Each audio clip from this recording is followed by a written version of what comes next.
Here. Mr. Menon? Here. Mayor Holliday? Present.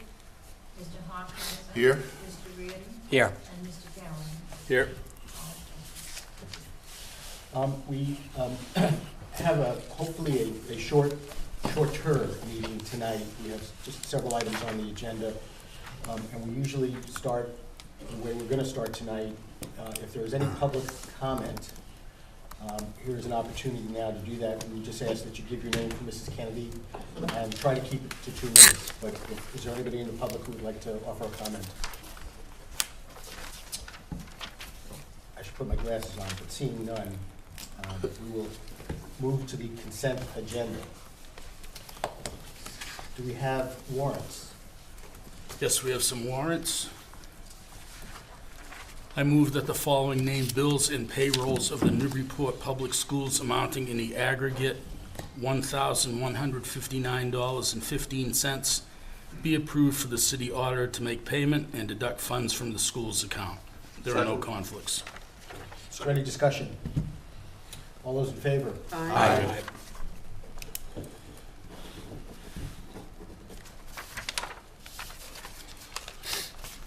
Thanks. I move that the following named bills of the Newburyport Public Schools amounting in the aggregate $8,245.40 be approved and forwarded to the city auditor for payment. There are no conflicts. We have a second. Second. Any discussion? All those in favor? Aye.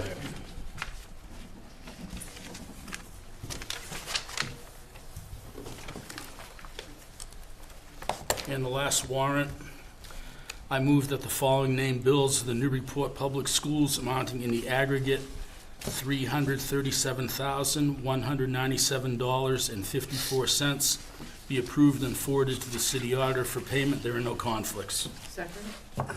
Any discussion? All those in favor? Aye. Very good. We have before us the minutes of Monday, March 5th, our business meeting. Do I have a motion? Motion to approve. Second. Second. Anybody have any changes, any comments? I actually do have a comment, and I just wanted to commend Mrs. Kennedy for doing such a really great job of capturing all of the ideas and the discussion on school safety. I think you did a terrific job. Thank you. All those in favor? Aye. Jake is not here tonight, so we will pass on our Newburyport High School representative report.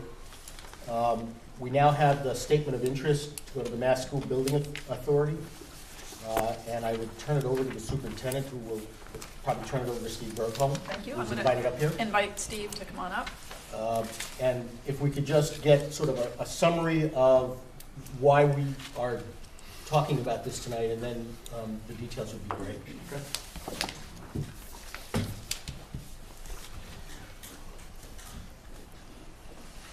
Okay.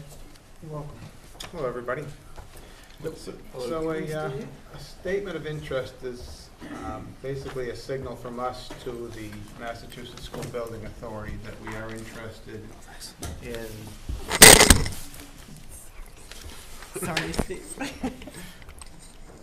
That we are interested in partnering with them on some sort of project, some sort of improvement project in one of our schools.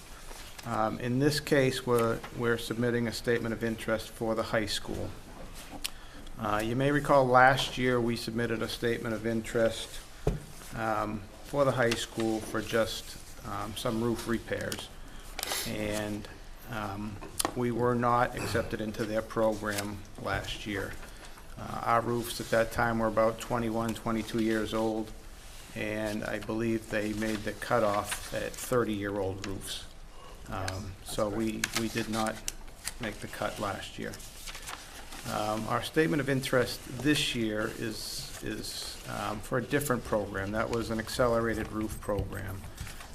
You're only allowed to submit one statement of interest per year per building to MSBA.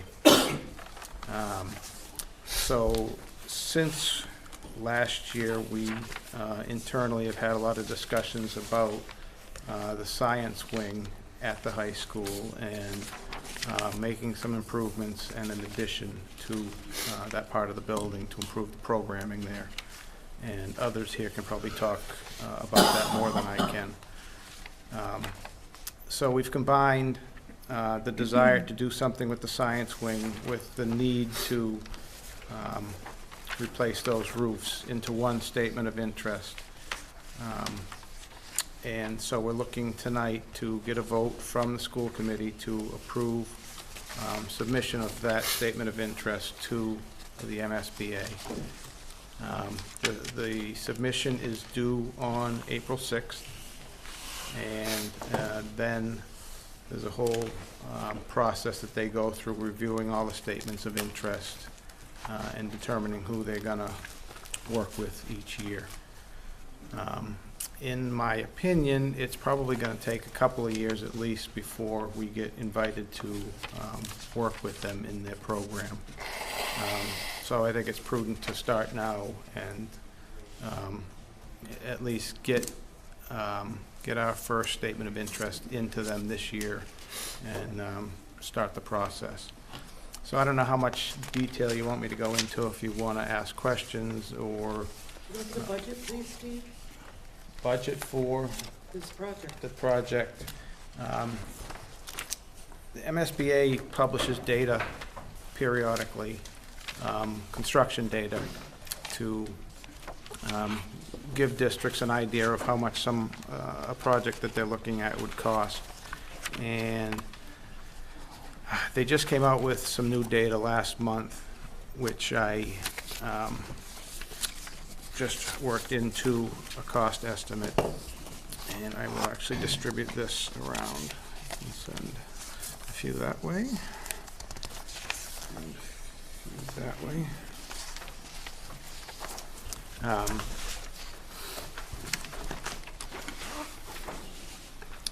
The addition that we're looking at on the high school would be built over the existing gymnasium, be a total of about 16,000 square feet. And in addition to that, there's about 10,000 square feet of existing science classrooms that we would be renovating under this program. Right now, it's looking like the cost per square foot for new construction is around, it varies, but depending on what goes into the building, but it's right now around $450 per square foot, based on the data that I've seen from MSBA. So for the purpose of this estimate, and because we're looking at probably 3 years down the road before we're even going out to bid on construction, I'm using a cost of $500 per square foot for the new construction, and $300 per square foot for the renovations. So putting all that together, it comes out to a total budget estimate, and we really stress that this is an estimate. This is not anything firm. This is just me looking for data and finding what I can from the MSBA website. So we're putting that right now at about $12 million. Angela, do you want to talk a little bit about the labs at the high school? Sure. Our lab, we've outgrown our science lab space at the high school. We currently have 3 science labs. At our high school, we have a life science lab, a chemistry lab, and a physics lab. And for example, we have 18 sections of life science being taught this year, and all of those classes are using one lab. So teachers are not able to be spontaneous about teaching science in the way that they should, having more experiential learning for their students. They have to really schedule a time into that lab when they can go in and try to have that time coincide with the learning that's happening in the classroom. So, our objective is really to be able to design classrooms in this wing that would include labs, so that labs become a part of daily instruction at the high school. So we're looking at taking the lab space that we currently have, the classroom space that we currently have, and repurposing all of that, thinking about it differently, and extending into this addition so that we would be able to build more state-of-the-art instructional space, not only for science, but for integrated studies as well, as we look at how we're expanding STEM for the district. I have a question. Yes? Angela, so are you saying that, that up at the high school, sometimes we have situations in which teachers will academically teach a subject and can't get in the lab the same week? That there might be a week or two before they can get in the lab for? I don't know if it's as much as a week or two, but it's not it's not always compatible with the lesson that's being taught, yeah. We also have, because we're out of space, we also have one of our physics teachers teaching in a physics lab because we don't have any more classroom space. So he's, the lab has become his classroom space. And this is a great problem to have. It's because there's such good science instruction going on that we have the need to really be able to adapt our space to meet the instructional practices that are underway. But we've definitely outgrown the space. And the high school, it's been 15 years since it was renovated too. So, and 15 years is a long time in terms of the science world. So we currently have 3 labs. At the conclusion of the project, what would we have? Every classroom space would have a lab in it. It would have the way we're looking at this, which many, many high schools already have, is that you have a shared space. You have some space where you can have, flexible working space for the students, and then you have an area in the classroom that you can conduct labs as well. So every classroom is equipped for whatever kind of instruction is happening in the science Is there a rooms. number of classrooms that this will yield? 10, 12, 4? There is, but I don't have that number off the top of my head. The Do you, number that we were Steve? working with was a total of 9. 9. 9 classrooms, labs, but then there are also some other specialty spaces involved, like There's maker maker spaces. spaces and a high energy lab and a couple of other things. Yeah.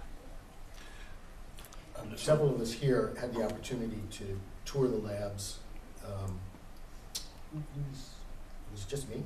Just me. You had some counsel. Well, I really encourage you, and a couple of city councilors, I really encourage you to take a look at the space. We'd be happy to take you through the space anytime. Part of Just give us a call. the challenge has been, the school committee helped really drive a revitalization, if I can say it, of the science curriculum at the high school.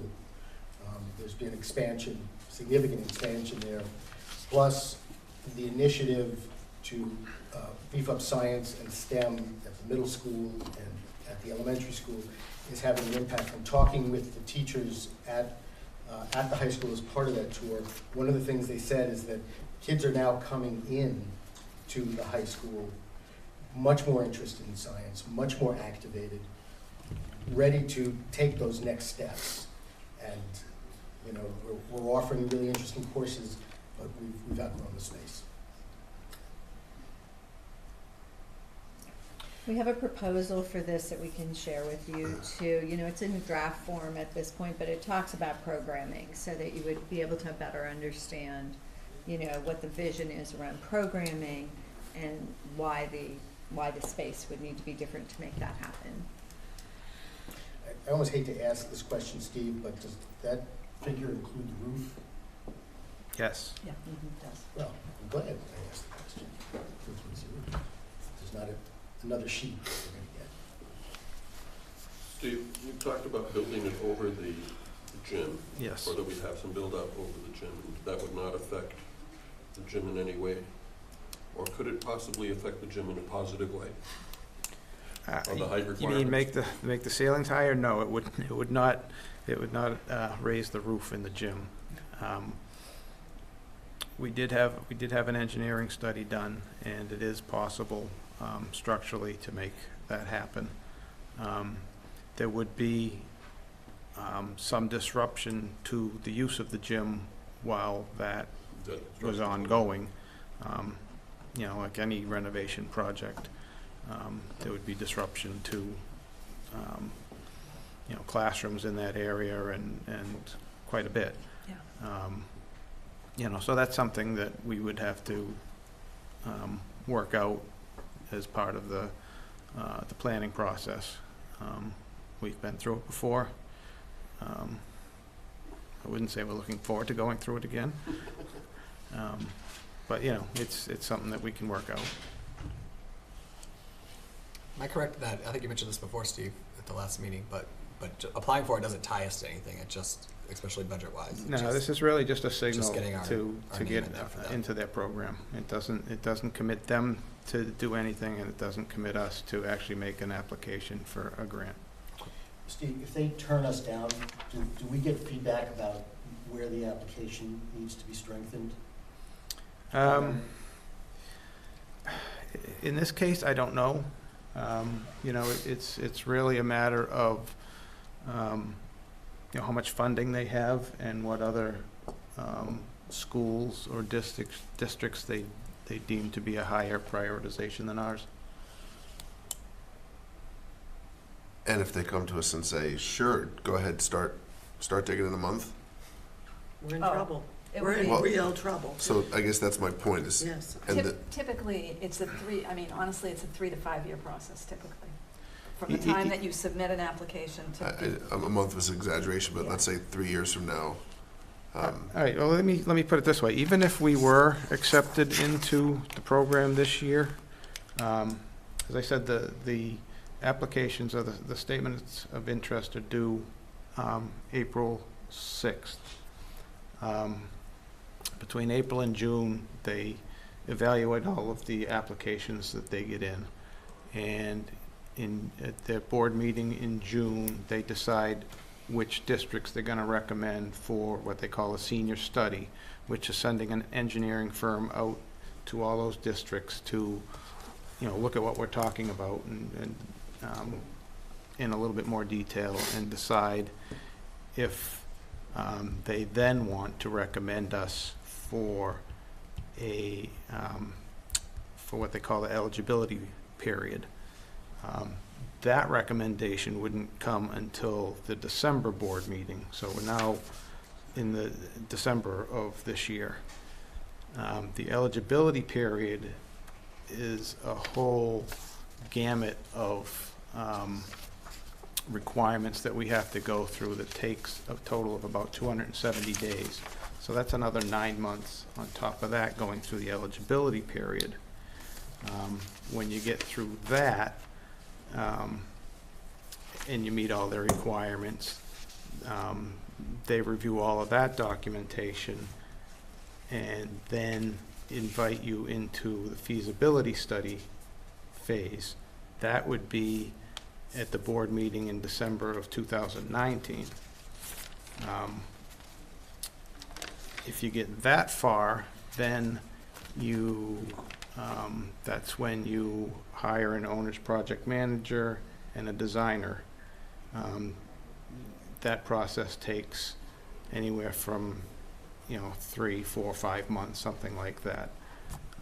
And then you start the feasibility study. So you're even if we were accepted this first time, we're still doing feasibility study as late as the summer of 2020.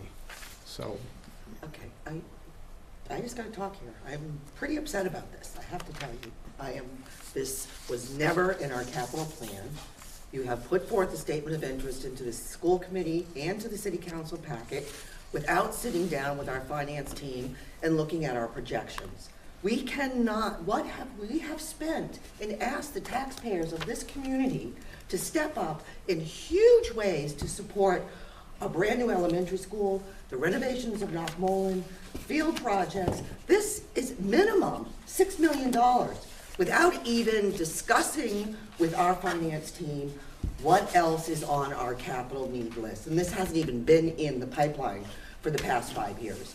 We have numerous needs that have not been taken care of because we have prioritized the schools. We have worked very hard to get your operational budget up to where it needs to be, and this is the wrong time to do this. This is not, I can't support this right now. There's not enough information that has not been vetted enough. It hasn't been vetted with the finance team. And I believe that this application needs to be stronger than it is. And we cannot include this in our general debt. This is what this is identified. You didn't even ask me what our general debt looks like. I'm really disappointed that this is before us the way it has come, and I will not support this at this time. I told you I absolutely support the fact that we need to repair the roof, and that down the road we need to look at this, but we have been giving over 50% of city dollars to just run the schools, never mind cover teacher benefits and cover your capital needs. We just put money forward for an elevator for the Knock Mullen. I mean, the list goes on and on. You now want money to buy new computers. This is now looking at $6 million that the city would have to come up with. Where is that money coming from? The reason that we are only allowed to submit one SOI statement for a building every year. So as we moved along with our STEM project, as you know, we've been building STEM from elementary on up. So now in talking with the Newburyport Education Foundation, who's been instrumental in also helping us to grow in that area, as we have been talking, we talked about that the high school really needed to be our sort of next focus in this STEM process. So knowing that we were moving forward and moving STEM to the high school, and that was going to be our area of focus, it also, if we wanted to do anything in that area, it had to be included in one SOI.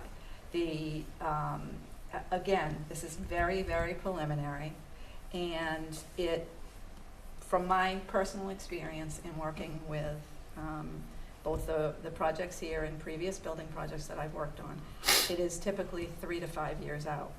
This was simply a way to see whether or not this would even be supported, knowing that we are short on lab space up there. It's a need, it's a long-term need that we're going to continue to have, and we could only submit one SOI, which is the reason that it was included here, and to make you all aware of the situation that we have with our lab space at the high school. What's the cost to renovate one classroom to include a lab? I don't know that off the top of Well, my we head. need to know this. Why couldn't we do one a year or 2 a year? Do it a little differently. We haven't even talked about that, and then this is ready to go. We're not ready to do this. We have not looked at projections in terms of the city's debt. We are not ready to do this. And it also has not been part of our capital plan until, this is the first time I've seen a capital plan sheet. And it's due April 1 to the council. Just the roof was included before. I understand that, but not the labs. No, they weren't. That's accurate. What are the implications of the roof going 3 to 5 years out? What does that mean for the building itself? City Council allocated some funding last fall for maintenance of the roof, For patching. for repairs to the roof. I think that was a total of $20,000. That will carry us for a while. I don't see any major issues going that far.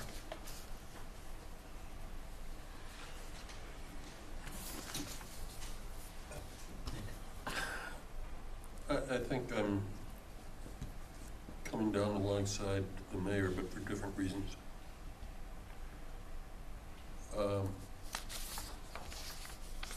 This is the first time that we've seen this. Mhm. There has obviously been some thought that's gone into it, some work that's been put into it. There's a draft proposal that wasn't brought today but was promised for tomorrow.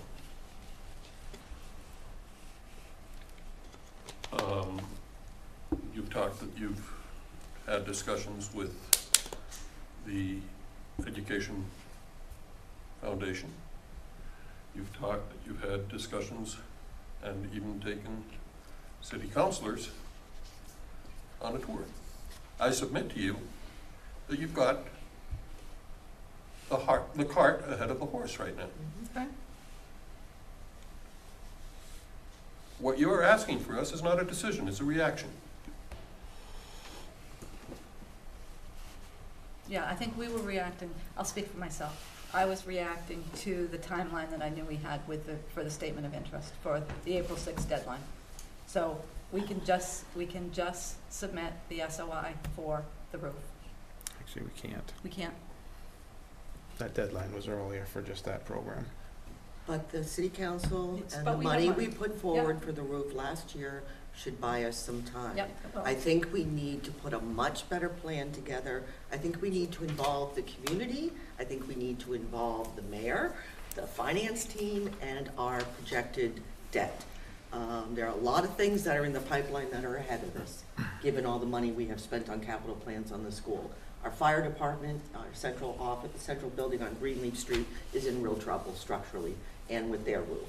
That's a significant need that we have to deal with. We also have to find a home for youth services. That certainly is a top priority in terms of the city's, what we need to do right now in terms of putting the Brown School back out to bid, and I could go on and on. I just don't think we're ready to do this. I think we need to do a better plan. I think we need to do more detail. We have to look at all of our other options before we can jump into this pipeline, because if we say no, then that's a problem, if they accept us. And I'm not ready to go back to the community and say, your taxes have gone up, you still have debt exclusion that you're paying off for the fields and the school projects and this building, and now I'm gonna ask you to step up and give more money for science labs when we haven't vetted this well enough. So my vote is no.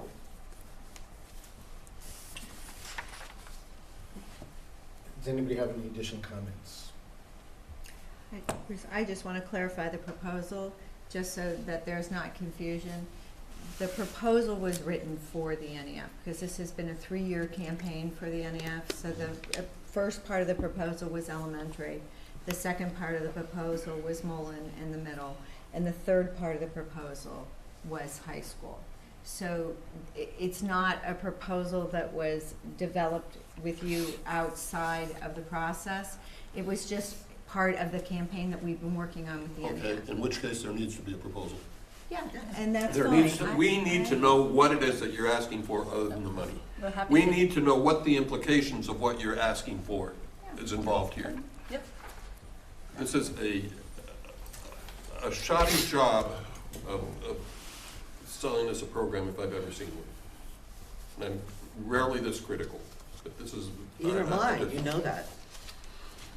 I've been a champion of the schools for a long time, very upset about this. Agreed, and you have my sincere apologies. There was no intent here other than to. Meet the April 6th deadline. You know, it was to meet the April 6th deadline, and we probably did get ahead of ourselves in terms of the excitement through what we've been working on with STEM, and the next phase was to the high school, so.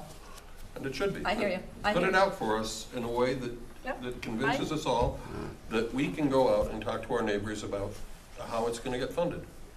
Okay, There also is just the financial reality, like I don't know if we're gonna go on an ad campaign anyway, if the city has that many more capital funds.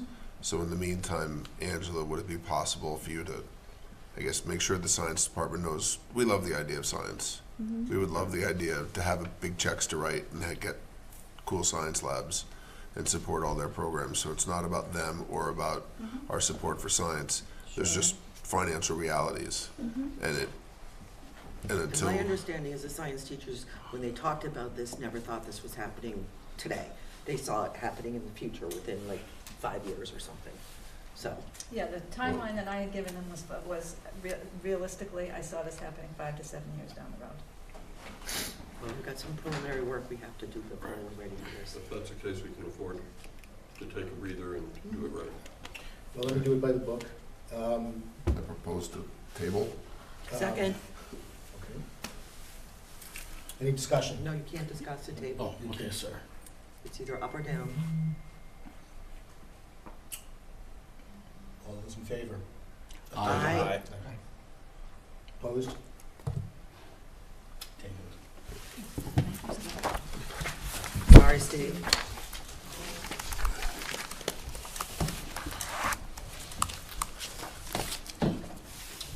The next topic, ironically enough, is the budget coming. I'm gonna ask Mrs. Lysick to come up and join me. One of the things we had asked for was a report back as to how we were trying to address the deficit. So this is sort of an update on what we're looking at. It's different.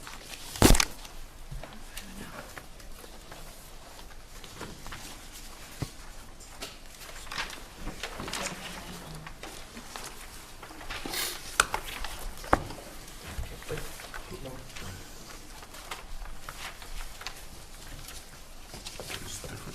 it's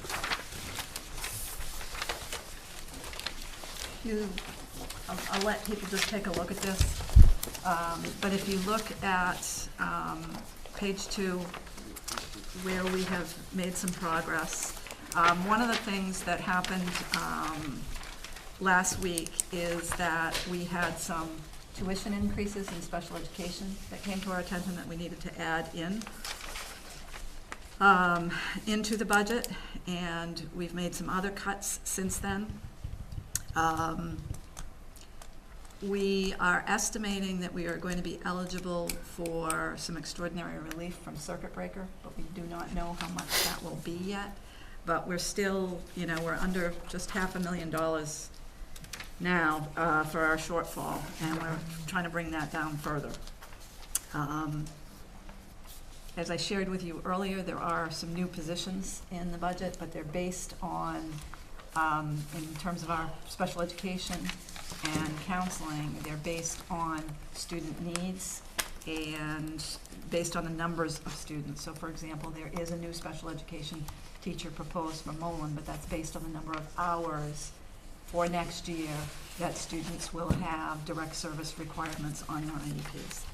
So this is just the progress. We obviously have to, look at some other areas in terms of getting that down, and that will involve, if we want to get that down to have it be level, that's obviously going to be personnel. And we'll have to look at that because that's a big ticket item. We haven't gone there yet because we've really been trying to scrub it. Nancy, I don't know if you want to add anything. Yeah, I think that it would be really helpful to know what these expense cuts are. Okay. I mean, what we're The using. revenue that was added, I added $100,000 from choice. $33,000 we're receiving this year for education. $5,700 from a tuition from Southampton, and I increased the fund balance budgeted by $61,000. Circuit breaker revenue, that's what it's just a ballpark figure for extraordinary relief. It could go lower, but it could go higher as well. The final report is due the end of this month. The calculations are still being done. It's a very tedious process.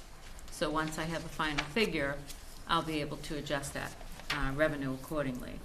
The cuts that were made for the school districts were mostly, almost all supplies and materials, a few pieces of equipment, and in curriculum, Angela could address what was cut better than that. We cut almost all the professional development budget, and I included it in the Swayze proposal today that I made. The offset was $160,000 in special education additional costs.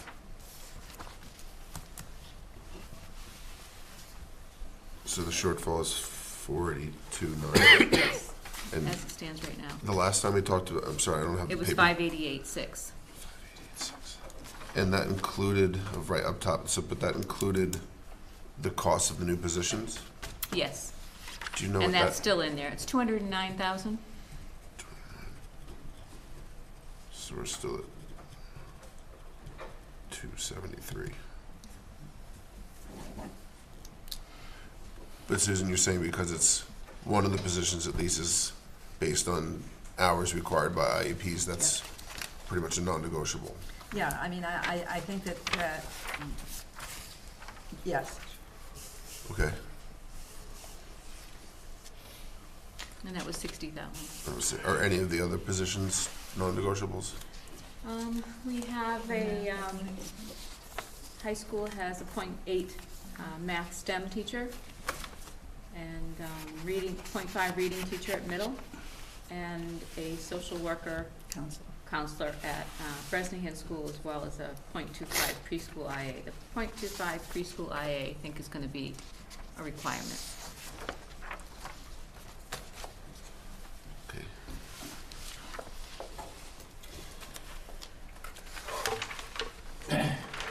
Not pretty.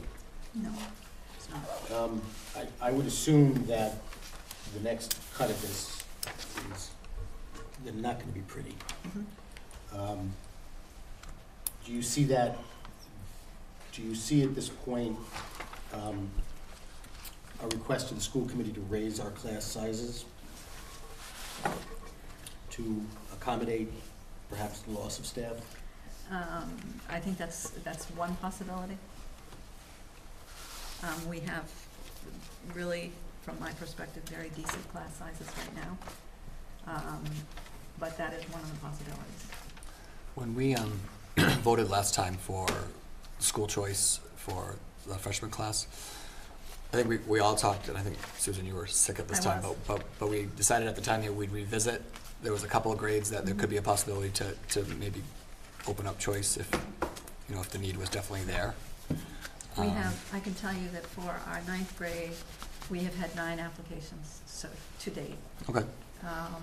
for choice. Now, remember, choice is $5,000 a student, so, I mean, it still helps, it's revenue. Yeah. It helps. But certainly, we could, I think we have to look at all the possibilities, John, Yeah. so. Specifically, you're looking at kindergarten and 5th grade as places where there might be some. Yeah, kindergarten, there's not gonna be any room in kindergarten. We're close to being maxed out, and one of the conversations that I think Amy wants to have is whether or not we need to add in that. Kindergarten teacher. We may I have think to it was add kindergarten going into first. Like this year's kindergarten was small. Yeah, And so we were but thinking, for the current registrations that we have. right, so we were thinking to have choice seats for first grade next year. First and fifth. First and going into first and going into First fifth. and going into sixth. Going to Sixth, sixth. Yeah, yeah, it's yeah. the current fifth that's Yeah. lower. Yeah. And if we can just give it, you know, wait until the end of this month, when we have the final figure for circuit breaker, as well as the enrollment for choice 9th grade, you know, it gives me a chance to adjust this revenue again. I'd like to be as accurate as possible before we start looking at cuts. That's at the end of April, you said? End of March. End of Mar- oh, yes. Couple- Easy peasy. Yeah. And by the third week in April, we should have a better sense what the House and, you know, what the legislature is doing on the budget, if they're putting, because there's got a lot of pushback on House 1 budget in terms of its poor Chapter 70 allocations. And- a lot of advocacy is happening across the state in talking to anybody who, you know, is involved in the budget process at this point, because, you know, as I have said, is that, you know, last year we were at a negative 6.2 in terms of local aid. This year, we were at a whopping increase of 0.01%. So, I mean, this is what's really hurting us in terms of not, you know, getting, sufficient local aid at this point to try and help with some of these numbers. And, you know, we have limited revenue streams, so. And we're, on the city side, we're still facing similar kind of, as we're all in at this point too, starting to back off from, you know, requests and making cuts there too. We're on this, you know, feeling the same kind of crunch. And, you know, again, as you know, we've put forward 3.9% increases every year, and then 1 year, 8.5% increase to get the schools up to where they need to be in terms of the operational. The city cannot do more than it's doing for the schools. I have to tell you that, everybody. We have put forth a tremendous amount of effort every year to add more and more funding to the schools. And there just is not, you know, this money there this year for us to make any, you know, maybe slight adjustments based on what happens with the legislature. But, you know, and again, I ask you did mention about that there is, you know, one-time cost, but do we really want to get into the situation where we take money from, you know, that's sitting in the Kelly School for operational costs, and then what do we do next year? Where do we go to the well next year, and the year after, and the year after? It has to be sustainable. Right, I agree. I mean, Yeah. that's kind of money that would be good for do a science lab in one of the rooms, you know, to take some of that money. You know, if we could find out what it costs per room and maybe start moving in that direction in a more cost-efficient manner. But this is a difficult budget year, all around. If I could frame this in a way that will, I think, help us have this conversation. We traditionally have to statutorily get the budget to the mayor by May 15th. May 15th. No, I have to have the budget to the city council Council by by May May 15th, so So you we- need to give me the budget as close. 10 days. Well, you know, I can be flexible, you know, in I terms of. I think I'm just trying to figure out how many more scheduled school committee meetings we have before we Three. we've got 3 scheduled school committee Yeah, meetings. because we have one more. We have the budget right? hearing. We have the We do budget not have hearing, one in March. then we have 2 in April, and then you have And the the first. budget hearing is in April. Right. April 2nd. No, but there's one more this month, right? We're done And in then March. No. No, this is No. No more this month. April 2nd's in Oh. 2 weeks. Yeah. April 2nd, And then, so there's April 3. 24th, There's 3. First one in May. Yeah, and May Yeah, 7th. yeah, I went to the- Okay, so, and again, we will need to have a budget to send forward to the mayor. That Mhm. It helps a little bit that we're gonna, expecting some more information shortly, and then at the end of April. It looks to me like this budget process is gonna be painful and right down to the wire. Mhm. And we have to think about what the public says on the second meeting, right? Right. Will we have updates, Nancy, for that next meeting? Yes, whatever information I have, I'll make sure you have it before the meeting. Thank you. I'll try to get it to you that Friday.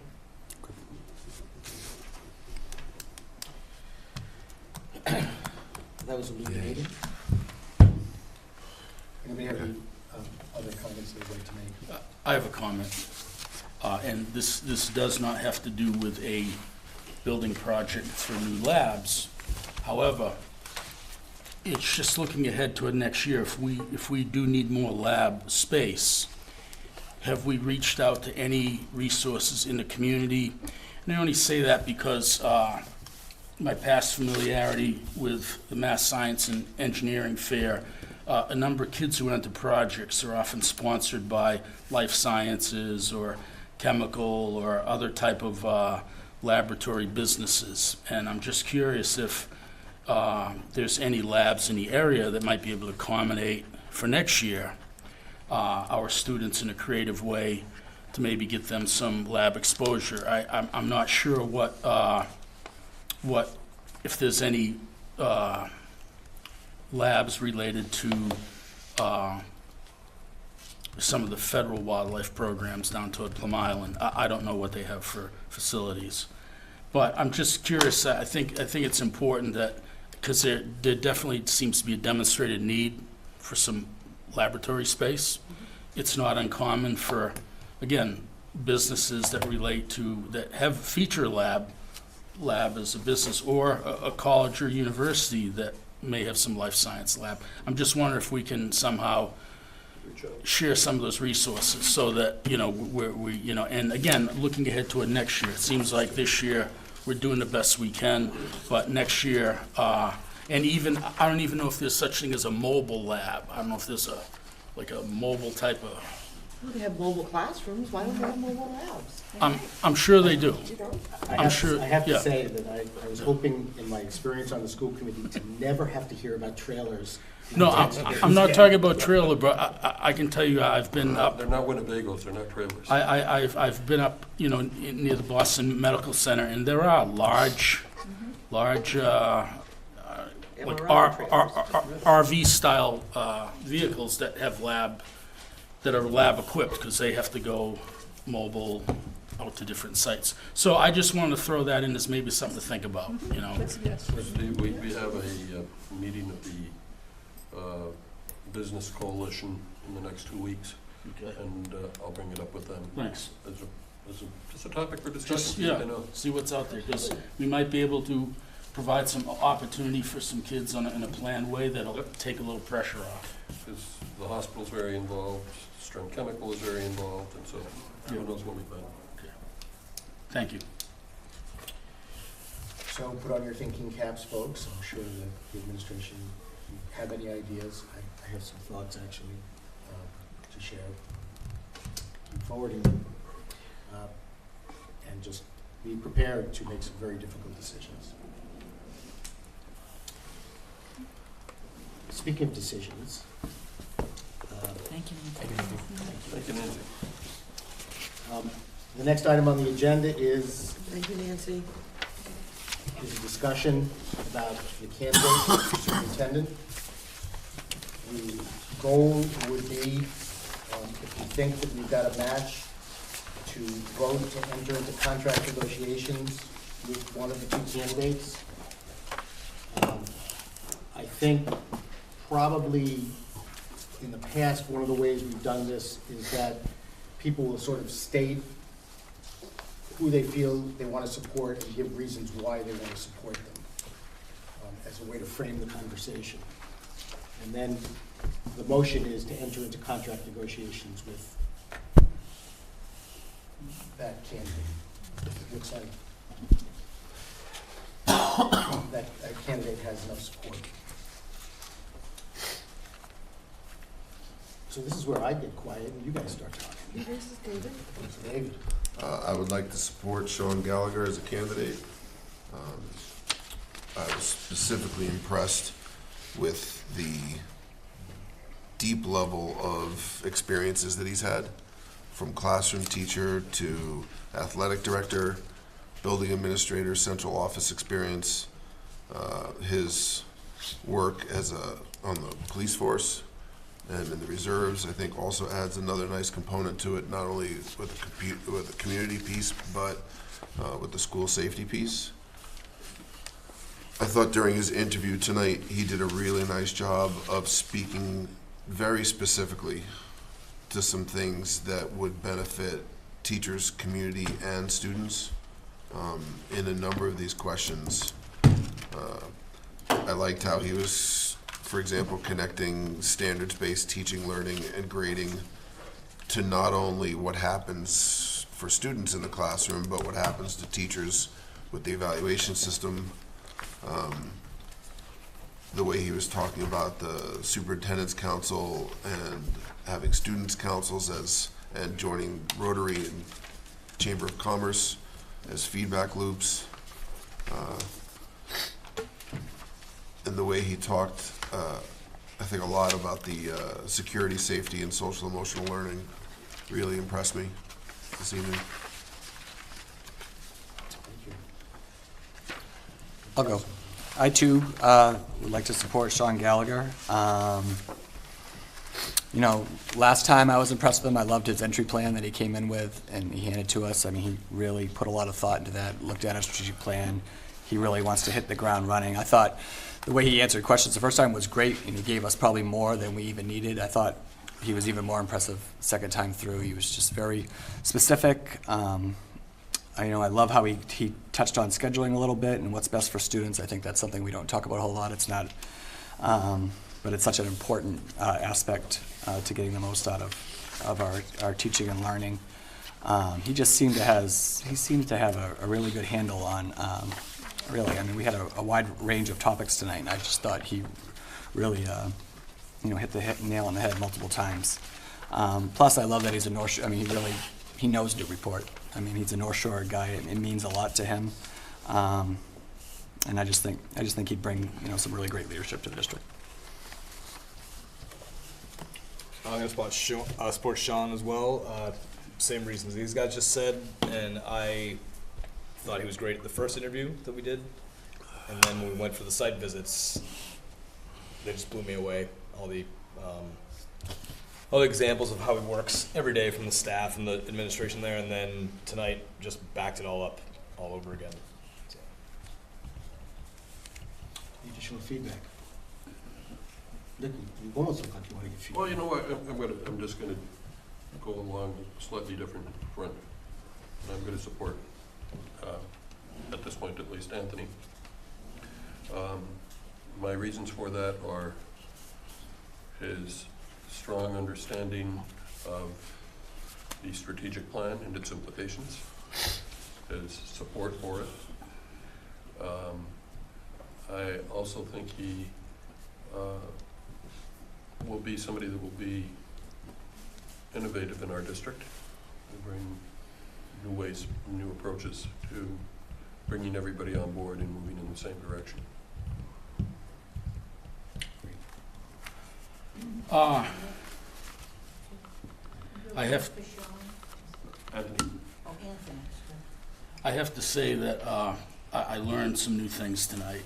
I was very impressed with what Mr. Colanino brought to the table, and have to echo some of the things that Nick said about the strategic plan and implications. He talked about, I forget his exact words, but what a dream it would be to reimagine learning, okay? Now, we've set that as a strategic plan goal. Is it something we can do? I don't know, but from the tone of how he responded to questions, I just got the sense that he was focused on moving the district forward based on a strategic plan document, talking about reimagining teaching and learning, talking about the child as the center of our focus, said some very straightforward things about the shortcomings of standard-based learning that I thought were really interesting, that Sean also kind of followed up on in a little bit of a different way. But I also can't overlook Sean's experience. I can't overlook what I saw at different site visits. And it was interesting, toward the end of Anthony's presentation, he talked about learning that you should not settle. Just looking for my notes, I probably don't have it here. But he said something about he's learned that you can't settle. And I know we've had a search process. I also know, because I've reached out to people, that the environment for an interim superintendent isn't good. And, I do think we have someone here who can do the job. I do want to insist that, and I'm sure this is no surprise, that whoever we choose take part in the new superintendent induction program that the Mass Association of School Superintendents offers. It's a 3-year program. 95% of all eligible first-year superintendents volunteer to participate in NSIP. And currently, there's 160 sitting superintendents that have participated in NSIP. So I think that'll be a very valuable program for whatever candidate. Like I say, I know how much work has gone into the strategic plan. I liked what I heard from Mr. Colanino, what he said relative to it. And I also like Mr. Gallagher's varying levels of experience and his ability to connect with people. But I just want to say one thing, and I don't mean to say this in any pejorative way. Newburyport's a different place to work. And you can just ask some of the folks that have sat in this chair, the superintendent's chair. Newburyport's not Beverly, Newburyport's not Salem, it's not Wilmington, it's not Waltham, it's not Wellesley.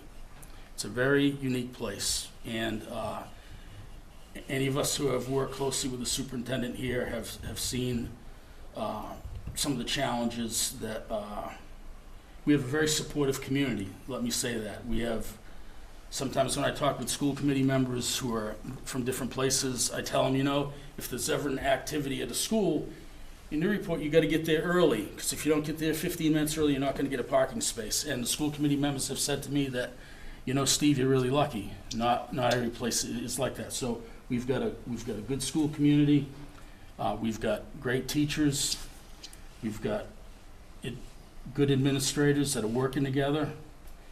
And I think we need a good leader with the help of a good support program through MASS, the induction program. And I guess having said all that, I'm not sure who I'm going to vote for right now, to be honest with you. I'm probably leaning toward Mr. Gallagher only because he has a wealth of experience. But it's gonna be a different place to work, I can tell you that. And, so, that's my presentation. Should I go or do you want to go?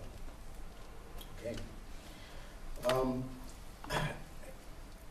I will say that I am going to support Sean Gallagher for a variety of reasons. I would say that I'll talk about the reasons why I'm supporting Sean, but I also want to talk about the things about Anthony that I thought, really appealed to me. I do think that he's innovative. I do think that he's visionary. I do think that he is really student-centered. As somebody who went on the visits to his district as well, I was really impressed with the teachers who hadn't worked with him in 10 years came out to talk about him. It was very impressive. I think for this place and this time where this district is, I think that Sean, with his breadth of experience, particularly his experience at high school, he's been through projects, reconstruction projects. There was a moment, one of the things that we learned when we went on the site visit about Sean, and he didn't really sort of hard pedal it here, but we were told that there was actually a time when he was serving as the assistant superintendent in Wilmington. They had a superintendent leave, so he sort of stepped into the role of superintendent. They brought in a transitional superintendent who passed away 3 months into their tenure. So he then reemerged as the assistant superintendent, acting as the superintendent. And during that period of time, the middle school lost their principal. So he was performing all 3 functions at one time. I would say that is really impressive, and that to me made him a better candidate for our match, for our need. So I will be supporting Sean. First of all, I'd like to step back and thank everyone who participated in this process, starting from the search committee, Cheryl Sweeney, members of the school committee, members of the city council, members of the school district, as well as our community members who participated in this process and brought us to very viable, strong candidates, very different candidates, and really caused, I think, a lot to think about in terms of where is the match for the school.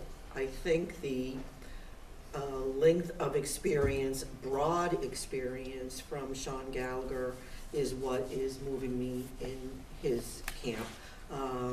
I think that it's really critical for a superintendent to have a broad-based set of experience when they come into this position, including, being a teacher, being a principal, and before that, he also, was in the reserves as well as public safety.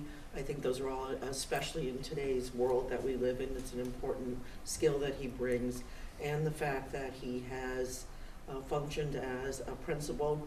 I think one of the things that really struck me was hearing both from the former mayor of Beverly and the former superintendent, is that when the principal of Beverly High School left very quickly at the start of his school year, he had 3 assistant principals, and Sean was the greenest of the 3.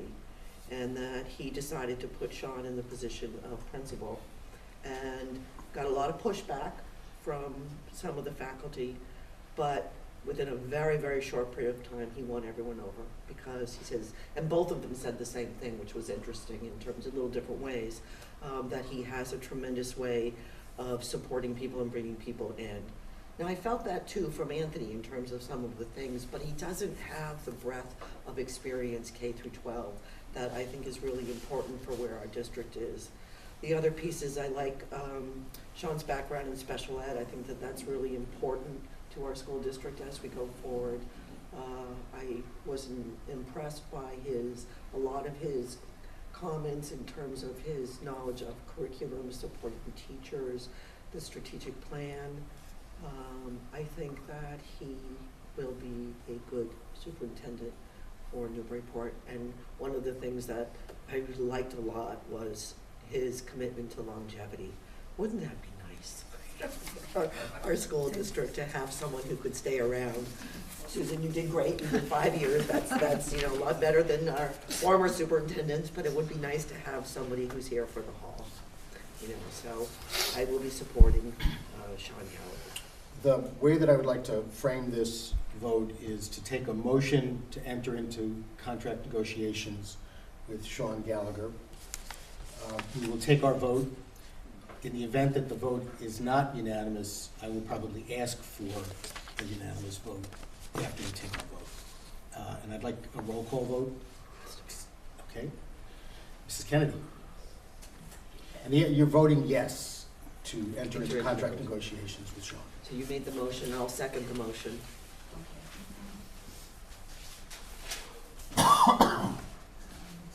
Mr. Reardon, Yes.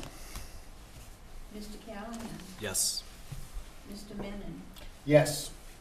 Mr. Cole, Yes. Mr. Decanter, Yes. Mr. Hoffmeister, Yes. and Mayor Holliday. Yes. Vote is unanimous to offer the position to Sean Gallagher and enter into contract negotiations with him. Do I have a motion Into executive session. to go into executive session? And So we will not moved. be coming out. So moved. Second, Second. For the purposes, did you say? for contract negotiations. Okay, yeah, okay. Thank you all for being here tonight. Roll call on went into executive session. Could I ask one thing? He seconded the motion for contract negotiations. I did, Bruce did first, I seconded. Okay, all right, thank you.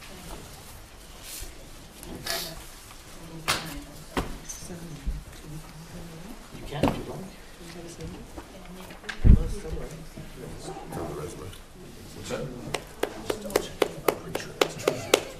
Motion to go into executive session was Bruce, and it was seconded by the mayor.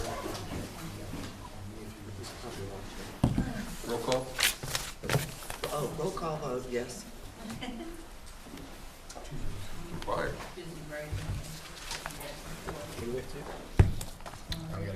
Mr. Hoffmeister, Yes. Mr. Decanter, Yes? Mr. Cole, Yes.